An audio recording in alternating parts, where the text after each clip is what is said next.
Contrairement au transport public, ce podcast n'est pas en grève aujourd'hui. Bonjour, c'est Bertrand, votre coach au web. Bienvenue dans ce nouvel épisode du podcast, épisode 421. Bon, j'espère que vous n'avez pas trop de problèmes de transport aujourd'hui, si vous prenez le bus, le métro, je ne sais quoi. Le train, hein, bien entendu. Il paraît que c'est la grève. Alors moi, aujourd'hui, ça me concerne pas beaucoup. En fait, ça me concerne très rarement, parce que j'ai des rythmes qui me permettent de travailler beaucoup à la maison. Mais, j'avoue. Je compatis pour ceux qui ont beaucoup de transport à faire, et c'était le cas encore il n'y a pas si longtemps que ça, hein. Moi, il y a, par exemple, le mardi, hein, vous voyez, de ces dernières années, les mardis, mercredis, etc., j'étais souvent dans le train pour la Vichy, dans ces heures-là, vous voyez, je partais prendre le train pour la Vichy, et c'est vrai que j'ai totalement, un petit peu par la force des choses, mais aussi par choix, parce que finalement, j'aurais pu continuer sur le même rythme, hein, même si c'était moins intéressant, mais vraiment par choix, j'ai décidé de travailler beaucoup plus de la maison, et donc de limiter au maximum le transport. Ça, c'est un choix, c'est une qualité de vie, et j'ai envie de dire, c'est aussi, vous voyez, ma quête, hein, du temps, ma quête de ma vie idéale, hein, qui est là-dedans. C'est ça, hein, c'est ne plus avoir finalement ces aléas de transport, ces déplacements trop réguliers. Il y avait des semaines, hein, tout simplement, où j'étais tous les jours dehors, hein, alors que pourtant j'avais décidé entrer à mon compte d'être plus souvent à la maison, et il y a un moment donné où je m'étais retrouvé à être tout le temps dehors. Et donc j'ai revu ça, vous voyez, depuis la rentrée, j'ai revu ça fortement, et ce qui fait que ça me permet aussi de travailler différemment sur des projets. Mais bon, c'était une petite aparté, vraiment, pour vous expliquer un petit peu le contexte de tout ça, et aujourd'hui je voudrais continuer à parler de l'énergie. Vous savez, hier j'ai commencé à vous dire, si vous n'avez pas d'énergie, vous ne pourrez pas faire grand-chose, hein, vous serez fatigué, vous serez irritable, etc. Et moi je l'ai vécu. Et en fait, il y a un élément qui est important dans cette énergie, c'est le sommeil. Et je vous donne une citation parce que c'est vraiment quelque chose qu'on sous-estime, hein, vraiment, mais c'est probablement l'une des maladies importantes. Il y a même des pays d'ailleurs qui sont plus fortement touchés, hein, je pense notamment à l'Espagne, hein, qui a quand même des problèmes dans ce domaine-là, mais il y a, je pense, hein, nous sommes dans un monde où notre sommeil est malmené. Et je vous donne une citation de Francesco Cappuccio, qui était responsable d'une étude, ou qui est responsable d'une étude menée à la Warwick Medical School sur le sommeil, et qui dit: la tendance moderne de se coucher tard et de se lever très tôt n'est rien de moins qu'une bombe à retardement pour votre santé. Il est impératif d'agir rapidement afin de réduire vos risques en ce qui concerne ces maladies très graves. Donc, vous voyez, lui, il pointe vraiment à une question de maladie. Alors, je parle pas ici de maladies du sommeil, etc., vraiment de cas médicaux. Je parle, vous savez, de notre tendance à repousser le coucher et à vouloir se lever tôt, ou à être obligé de se lever tôt. C'est différent. Quand je dis vouloir se lever tôt, c'est par exemple si vous êtes dans une logique de miracle morning, etc., de vouloir vous dire je me lève 1 heure plus tôt pour créer du contenu, etc. Je vous l'ai dit hier, c'est possible, bien entendu, mais à un moment donné, vous pouvez pas vous coucher tard et vous lever tôt. Et vraiment, hein, c'est pas une question de savoir si vous êtes un couche-tard ou un lève-tôt, dire si c'est bien ou mal, si vaut mieux être un couche-tard ou un lève-tôt. Non, vraiment, il n'y a pas ça. La question, c'est vraiment une question de dormez-vous assez. Moi, j'ai testé, hein, les conséquences du manque de sommeil, et peut-être vous testez aussi les conséquences du manque de sommeil. Et moi, je me suis rendu compte d'un truc assez clair, c'est que quelque part, c'était le point de départ de plein de choses. Mauvaise humeur, cernes. Sur mon blog, je testais les anti-cernes et j'ai compris qu'en dormant, je n'avais plus besoin d'anti-cernes. Poids qui a fortement augmenté, et j'ai compris plus tard que ce poids venait aussi de pas seulement d'un manque d'activité, mais vraiment aussi du sommeil, parce que ça engendre plein de choses, et notamment la nourriture doudou, soyons clairs, morale en berne aussi, la fatigue, le manque d'envie, d'énergie, et surtout une espèce de boucle infernale, parce que si vous êtes fatigué, vous pouvez pas bouger, vous pouvez pas faire des projets, quoi que ce soit, et donc finalement vous vous retrouvez cantonné dans votre canapé, ou avachi dans votre chaise ou quoi que ce soit au bureau, vous n'êtes pas très dynamique, le soir vous rentrez, vous avez envie finalement de vous blottir dans votre canapé, sur votre plaid ou quoi que ce soit devant la télé, et probablement vous pouvez y rester très longtemps, hein. Dans certains cas, on peut être comme ça, un petit peu obnubilé, vous savez, par la télé, par les images qui passent, et on se retrouve, vous savez, c'était la blague à un moment donné, à dire, on se retrouve finalement à regarder les chasseurs français ou je sais pas quoi là sur TF1 qui passait très tard le soir, mais ça nous est tous arrivé cette histoire-là. Ça nous est tous arrivé. Combien de fois je me suis dit je vais me coucher tôt et je me retrouvais à 1h ou 2h du matin encore devant la télé en sachant que le lendemain matin il fallait que je sois au bureau à 8h ou à 9h. Bon, ça c'est quelque chose que j'ai fini par me dire je vais essayer de... Je l'ai réglé. Voilà, on va dire que j'ai réglé en grande partie ce problème-là. Mais j'ai mis beaucoup de temps. Et c'est là-dessus que je voudrais pointer, en fait, c'est comment finalement on peut essayer de régler ce type de problème-là et comment est-ce qu'on peut finalement se demander et vérifier si on dort assez. Alors, on estime d'abord que la durée moyenne de sommeil nécessaire à un adulte est de 7 heures à 8 heures en moyenne. Vous allez me dire, waouh, ça fait beaucoup. En apparence, oui, ça peut faire beaucoup. Alors, on va me dire, oui, mais moi, je suis pas un gros dormeur, 6 heures me suffisent. Tant mieux pour vous. Mais peut-être, vous faites partie de ces gens qui ont besoin de dormir 7 heures ou 8 heures et qui l'ignorent. Et en fait, il y aura un moyen de le savoir. Alors, je vous donne pas tous les moyens, mais en fait, ce que je voudrais vous proposer de tester, en fait, c'est de juste regarder là à quelle heure vous êtes couché hier, par exemple, et à quelle heure vous êtes levé ce matin, et de faire en fait un petit différentiel. Regardez le nombre d'heures que vous avez dormi. Et regardez maintenant aussi votre énergie. Si vous manquez d'énergie, si vous vous sentez fatigué tôt dans la journée, si le soir vous êtes complètement épuisé, etc., et c'est de plus en plus tôt dans la semaine, hein, si déjà le mardi vous vous sentez fatigué, que le mercredi encore pire, etc., regardez peut-être si la première cause serait pas tout simplement finalement un manque de sommeil, hein, un sommeil qui est, alors je parle pas d'un sommeil gâché, hein, mais je parle vraiment juste d'un volume de sommeil déjà qui serait pas très bon.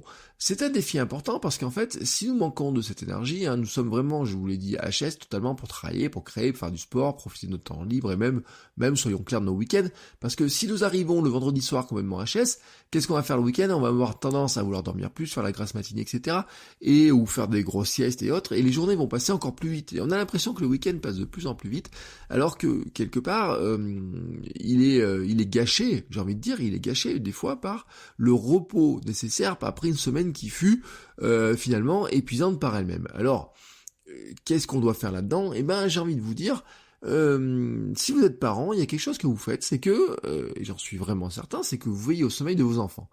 Vraiment, vous veillez au sommeil de vos enfants. Vous veillez à ce qu'ils soient couchés tôt, hein, voilà. Alors, si vos enfants sont grands maintenant, vous le faites plus, hein. Des fois, vous leur faites une petite recommandation, mais si vos enfants sont petits, moi, ma fille, je vérifie, elle a 20 mois, on veille à faire en sorte qu'elle dorme suffisamment, c'est-à-dire qu'elle dorme suffisamment la nuit, on la couche assez tôt, voilà, par rapport à son sommeil, etc. Et les siestes, bien sûr, aussi de l'après-midi. Mais si vos enfants sont plus grands, probablement à la rentrée, vous avez dit, bon, maintenant il faut qu'ils se couchent plus tôt, etc. Et vous êtes même peut-être dit, ça serait bien peut-être pour qu'ils soient plus en forme demain, qu'ils se dorment un poil plus. Hein, vous êtes peut-être probablement dit ça. Voilà. Mais est-ce que vous êtes dit ça pour vous, hein? Est-ce que vous êtes dit ça pour vous aussi? Est-ce que vous veillez vous-même à votre propre sommeil? C'est une vraie question qu'on doit se poser parce que finalement, on est souvent pas assez bienveillant avec nous-mêmes. Moi, j'ai fait un truc pour surveiller mon sommeil, c'est que dans mon bullet journal, j'ai un tracker de sommeil, voilà, tout simplement, depuis plusieurs mois. Tous les jours, je note mon heure de coucher et mon heure de lever. Et le but, en fait, c'est de trouver la régularité dans mon heure de coucher. Parce que mon heure de lever est toujours la même. À 15 minutes près, sans réveil, c'est 5 heures du matin. Ce matin, c'était beaucoup plus tôt, hein, je vous le cache pas. Là on est sur des 4h40, 4h30, voire 4h même carrément ce matin, vous voyez. Mais je sais que en fonction de ça, je dois adapter mon heure de coucher. Donc si je dois avoir mes 7 heures de sommeil et si je me lève à 5 heures, ça veut dire qu'à 22 heures, grosso modo, il faut que je dorme, vous voyez, à peu près dans ces zones-là. Hein, c'est si je dépasse les 22 heures, je vais commencer à taper dans ma réserve de sommeil nécessaire et donc quelque part je risque de le payer le lendemain. Alors, à l'inverse, si vous ne pouvez pas vous coucher avant une certaine heure, parce que peut-être vous travaillez tard, peut-être si vous sortez tard du travail, etc., vous pouvez pas vous coucher à 22 heures, mais ça veut dire que dans ce cas-là, probablement, vous pouvez décaler le lendemain. Alors bien sûr, il y a des métiers qui sont pas faciles, hein. Moi, mon beau-père était boulanger, là, c'est un sommeil qui est fragmenté, on pourrait dire, on est plutôt, vous savez, il y avait des tendances là-dessus, sur dire on va faire du sommeil fragmenté, on dort 4 heures, on travaille, on dort 4 heures, on travaille. Bon, si vous avez un bureau, je pense que c'est juste impossible. Bien sûr, hein, il y a des gens comme Mark Zuckerberg, etc., qui vous disaient, vous pouvez faire du sommeil, ce qu'on appelle ce sommeil là polyphasique. Les marins font du sommeil polyphasique aussi. Mais eux, sur leur bateau, ils ont pas un chef qui leur dit il faut que tu sois là au bureau à 9h et on a une réunion à 15h. Vous voyez, c'est un rythme différent. Ou alors quelqu'un comme Mark Zuckerberg ou développeur, j'ai perdu son nom, Matt Mullenweg, et je pense surtout, plutôt Mark Zuckerberg d'ailleurs, l'avait fait, c'était aussi avait aussi ce sommeil polyphasique. Mais ça veut dire que par exemple, il pouvait travailler de 2h à 6h du matin, aller au sport derrière, dormir une partie de la matinée, retravailler ensuite, etc. Enfin, vous voyez, il y a une espèce de rythme comme ça, qui est très particulier, et qui probablement ne s'adapte pas vraiment à la vie en société. Donc ça, j'enlève ce genre de truc-là. Mais par contre, voyez, faites le test, notez votre heure de coucher, votre heure de lever. Un moyen de le faire simplement, vous prenez juste une feuille, vous prenez un petit bout de feuille A4, vous pouvez le marquer sur un tableur ou quoi que ce soit, mais faites pas un truc trop compliqué. Prenez une feuille là pour la suite de la semaine, notez juste cette information, à quelle heure vous vous couchez, à quelle heure vous vous levez. Et notez à côté votre niveau d'énergie, vous mettez une note de 0 à 10. Comment vous sentez votre énergie?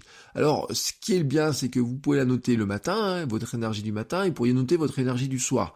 On va pas trop compliquer les choses, quand même. On va noter notre énergie globale sur la journée. Comment vous êtes senti au niveau énergie? Est-ce que votre journée a été belle le lendemain au niveau de l'énergie, de la forme? Est-ce que vous êtes senti vraiment d'attaque pour faire des choses? Ne faites rien d'autre pour le moment, juste voilà, vous notez votre heure de lever, votre heure de coucher, votre heure de lever et votre ressenti au niveau de l'énergie.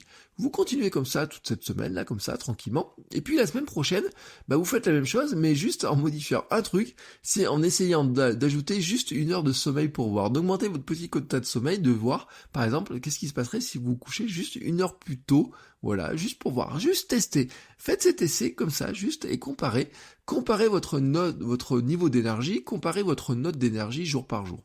Faites ce test et on en reparle, voilà, vous pouvez m'envoyer un petit message pour me dire ce que vous en pensez, on peut en discuter sur les réseaux sociaux.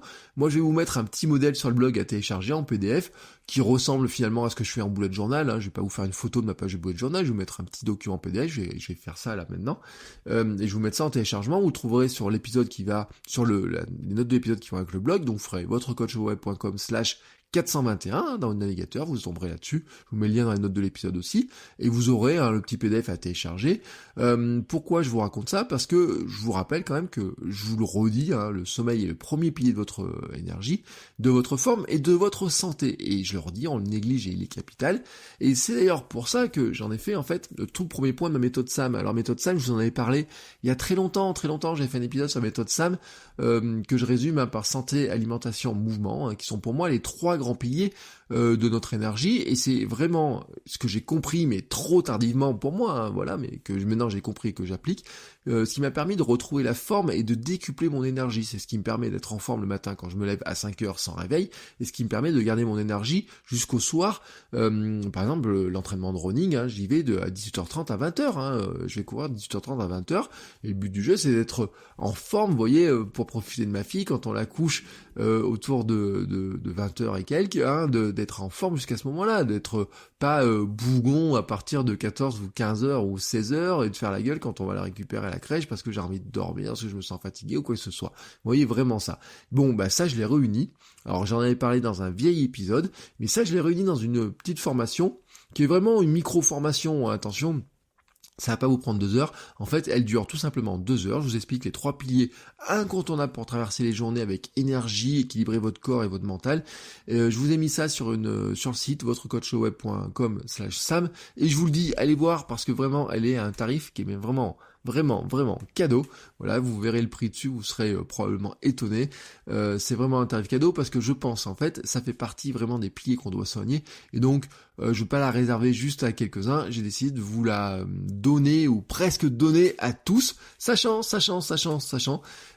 qu'il y a une bonne affaire à faire, c'est que si vous faites partie des patrons, et eux, ils l'ont su parce qu'ils ont pu la télécharger hier, si vous faites partie des patrons, c'est-à-dire ceux qui financent le podcast tous les mois via Patreon, faites votrecoachweb.com/Patreon, et pour vous, elle est gratuite, mais ce qui veut dire juste qu'il faut participer à la vie du podcast sur Patreon, et à partir de là, vous avez droit à ce bonus. Ça fait partie des bonus, que j'offre à ceux qui financent le podcast et qui le soutiennent tous les jours, toutes les semaines, tous les mois, depuis maintenant, ça fait quoi, plus d'1 an et demi que je crois que j'ai lancé le Patreon.